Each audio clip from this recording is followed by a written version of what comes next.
go to the Old Testament to see the fulfillment of Christ. So we've got a ton to talk through in Hebrews 7, specifically talking about this one particular character, and his name is Melchizedek. So go to Hebrews chapter 7 and go to verse 1. For this Melchizedek, king of Salem, priest of the Most High God, met Abraham returning from the slaughter of the kings and blessed him. And to him, Abraham apportioned a tenth part of everything. He is first, by translation of his name, king of righteousness, and then he's also king of Salem, that is, king of peace. He is without father or mother or genealogy, having neither beginning of days nor end of life, but resembling the Son of God, he continues a priest forever. So let's time out for a moment and let's talk about this guy. His name's Melchizedek. And so what the writer's going to do is, just like he did in the past, where he said Jesus is better than the angels, he's better than the prophets, etc., etc., the writer's making a case, Jesus is like Melchizedek, and this is a big deal.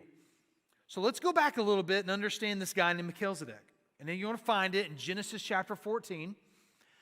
And honestly, when you're reading through the Old Testament, there's a brief part about this king and not a lot after him.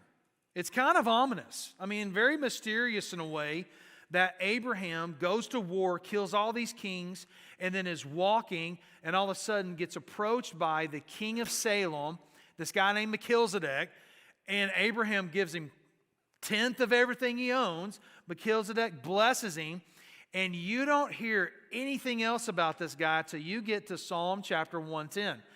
And then you go fast forward, you don't hear about him anymore till you get to Hebrews in the New Testament. So really, if you're even here today, or you were a Jew growing up in Jewish learning, you didn't know a lot about this guy. It was very mysterious. He doesn't really talk about his mom and his daddy. And to the Jew, that was a big deal.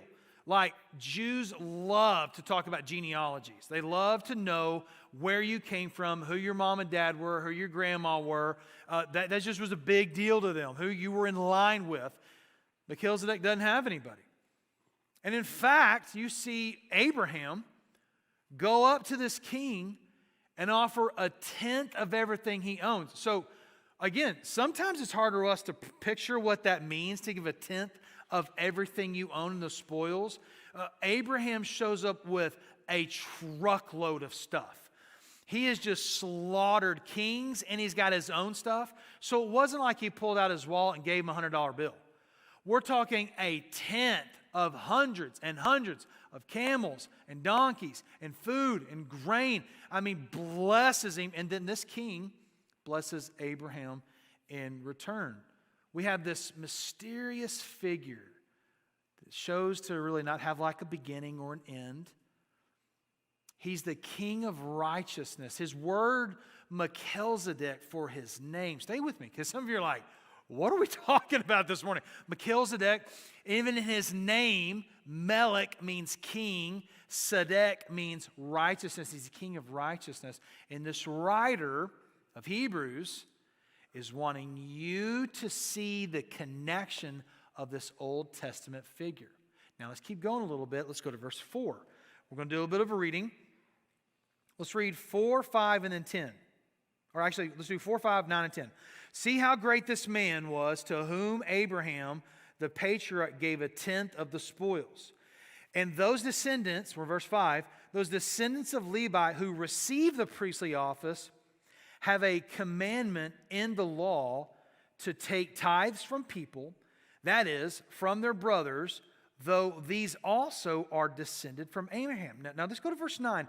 One might even say that Levi himself, who receives tithes, paid tithes through Abraham, for he was still in the loins of his ancestor Abraham when Melchizedek met him. So in a way, it's kind of like saying the nation of Israel is still in Abraham. We're not going to talk more about that. That when Abraham is blessing Melchizedek, it's as if the family is in Abraham, in his loins.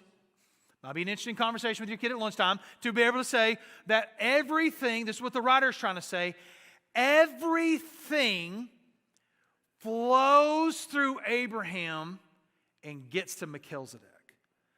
That Abraham tithed to this guy. Now, a little bit of background.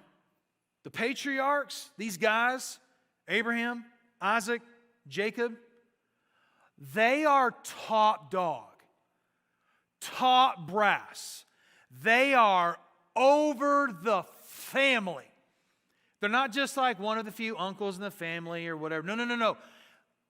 They don't tithe to anybody, all right? They are the top.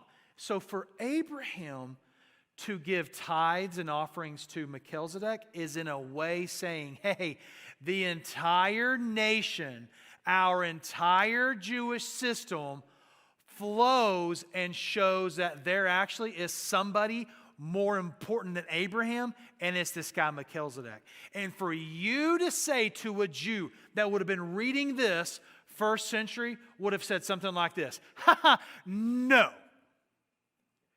Okay, I was okay a little bit with you saying that this Jesus was better than Moses. All right, kind of like the whole, we joked about LeBron James and Michael Jordan, who's better? Michael Jordan will always be better than LeBron James. But we got into this discussion about about Moses and Jesus, and the writer says Jesus is better than Moses.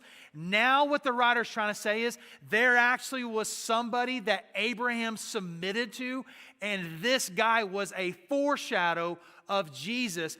Therefore, Jesus is better than Abraham. The Jews would have went, no. I've had it at this point. You're now saying the father of the Hebrew nation submits to Jesus, that Melchizedek was over Abraham, and now you can see their wheels are spinning and going, I don't know anymore. And if anything, this is one of the things that riled up the crowd in John chapter 8, verse 58. Jesus is speaking with these Pharisees and people, and they do not like what Jesus has to say. And I love that Jesus goes, okay, before Abraham, I am. So to us, that means, like, I am what? Finish the sentence. Like, you know, that's bad grammar. No. To a Jew, if you've ever wondered where Jesus says, I am God in the New Testament, here is one reference. John 8:58. That Jesus says to a group of Jews, because they wouldn't have used the word God. They used language like Elohim, Adonai. And in this moment, he tells these Jews, I am. And of the things that got Jesus killed, specifically in reference to the Pharisees and how they saw Jesus, one of them being that he healed on the Sabbath. But this one, to them, was blasphemy. Because Jesus just told these Jews, I created Abraham. I am. When God reveals himself to Moses in the book of Exodus, in the book of Exodus, and when he says, hey, I got to know your name because I got to go back to my people and tell them what God told me that all these things were going to happen. When you look at the name that God gives to Moses, it is this, I am who I am. So there wasn't some willy-nilly reference that Jesus is saying about who before Abraham was, I am. He's literally telling people, I am God. So I love this because the writer is trying to show people, hey, even Father Abraham, who is top brass of our entire faith, submitted to Melchizedek, and Melchizedek is a foreshadow of Jesus. Everything flows and ends with Jesus Christ. That's good news. Now let's keep going a little bit. There's a lot of stuff to talk about in this. Let's go to verse 11. Now, if perfection had been attainable through the Levitical priesthood, for under it the people received the law, what further need would there have been for another priest to arise after the order of Melchizedek, rather than just one named after the order of Aaron? For when there's a change in the priesthood, there's necessarily a change in the law as well. So let's talk about this for a moment, because what the writer's trying to say is this. If everything that was working in the Old Testament with the Levitical priesthood could have worked, the sacrifice of bulls and sheep and lamb and birds and burnt offerings, if all of that could have worked, why the need for another priesthood? Because a writer's going to make this case. It's not working. In fact, the entire idea of a priest is this. Because some of you, and I'd love to ask you this. How many of you were raised in one of these three traditions? Catholic, Orthodox, or Anglican? Raise your hand for me. I just would love to see our crowd. Okay. So you have an understanding of this term priest, where some of us that grew up Lutheran, Baptist, we're kind of like, yeah, we just always feel that those are the bad guys. No. The priest, the understanding of a priest was they were the intercessor, the mediator between heaven and earth. That they represented God to us, and they represented us to the Father. That there was an intermediary necessary for us to approach God. What he's saying is this. This system ain't working. We're still in our sin. We sacrifice bulls after bulls after bulls, lamb after lamb after lamb, and yet it seems like at the end of the day, my heart isn't getting fixed. Does that make sense? Like, we're still doing the things we're told not to do, and the sacrifice of bulls is not fixing the problem. And he's saying this, something better had to come in the line of Melchizedek, the Son of God, Jesus. But not within the Levitical law. He's saying it had to come outside of the Levites. Go to verse 13. For the one of whom these things are spoken belonged to another tribe, from which no one has ever served the altar. Verse 14. For it's evident that our Lord was descended from Judah. And in connection with that tribe, Moses said nothing about priests. So it's like a writer is making another step to say, not only do we have a priest who can sympathize with us, but this line of priesthood doesn't even come from the Levites. It comes from this line of Judah. So what does this mean? We have a king priest, just like Melchizedek. Why is this so important to know?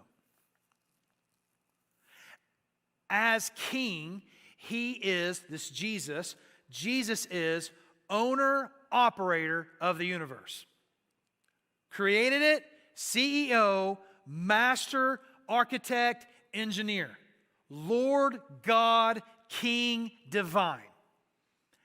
Who deserves every square inch of your worship. He deserves every atom and molecule and mountain and water spread valley to give honor and glory to Him because He made it. And at the same time, Him being the priest, He sympathizes and goes on our behalf when we don't. And this is a good thing because you and I deserve in a moment to be extinguished. And yet He doesn't because of His love through the priesthood. So you have King Jesus who owns it all, deserves all of our worship, designed me, called me, gifted me, created me, and deserves every aspect of my worship. And yet He says, I will give you mercy because I understand your frailty.